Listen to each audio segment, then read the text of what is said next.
Hello everyone, welcome to a new video of Pi Networks configuration tutorials. Today we're gonna be configuring ISIS, which stands for Intermediate System to Intermediate System. It is an IGP, Interior Gateway Protocol, very popular within service provider networks. So let's get started. First, we have to start by configuring IPs on the interface connecting the two routers. On router 1.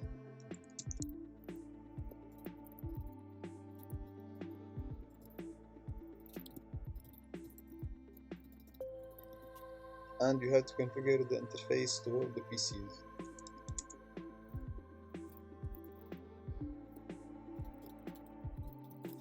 Now for the second router.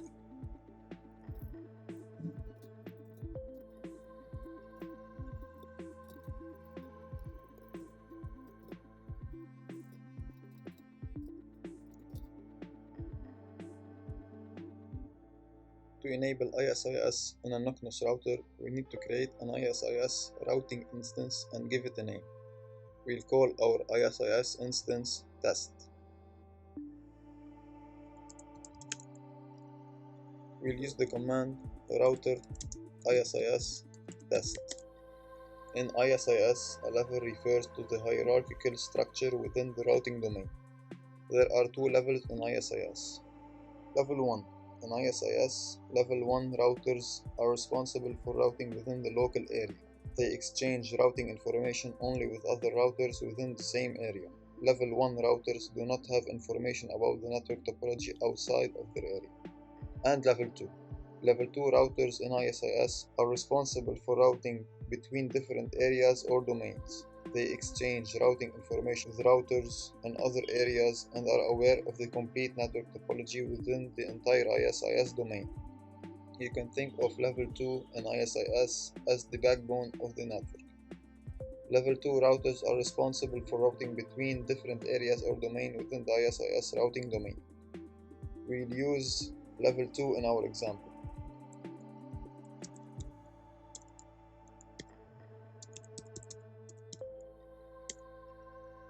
Next, we need to set the network entity title.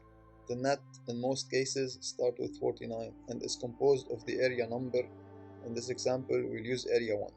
The system ID, which is a unique identifier for each router within the ISIS network, and the network service access point selected, typically set to 00 for IP router.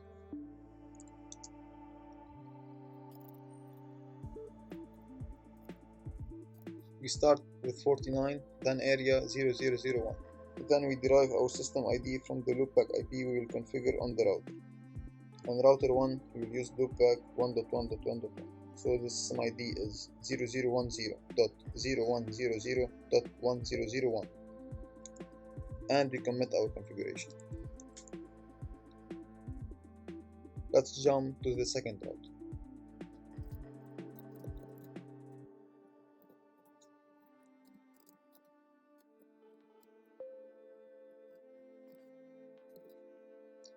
Now let's enable ISIS routing on our interfaces.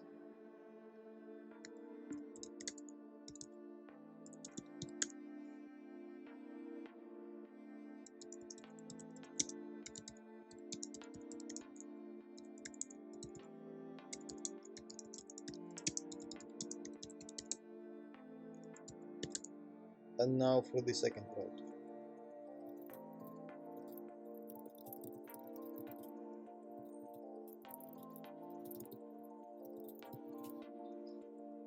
And we're done. Let's verify our configuration. We use the command show CLNS neighbor.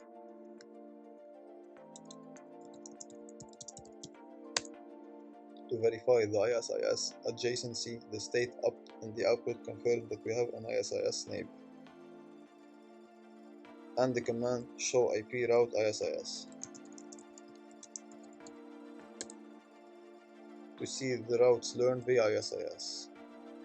And as you can see, we can only see the loopback IP learned in ISIS because we have enabled ISIS under the loopback interface.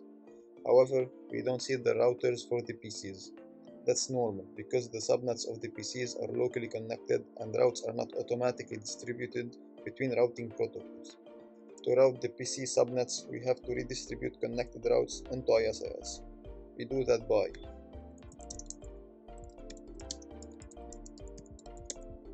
redistribute connect.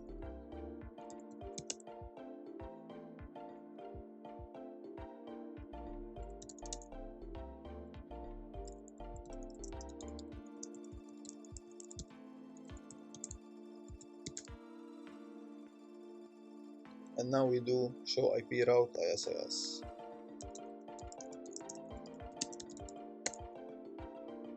And as you can see, we have learned the routes of the PC subnets.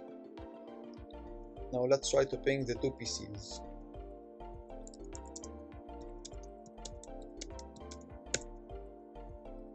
And as you can see, the ping is successful. Thank you for watching. If you liked this video, don't forget to subscribe to our channel.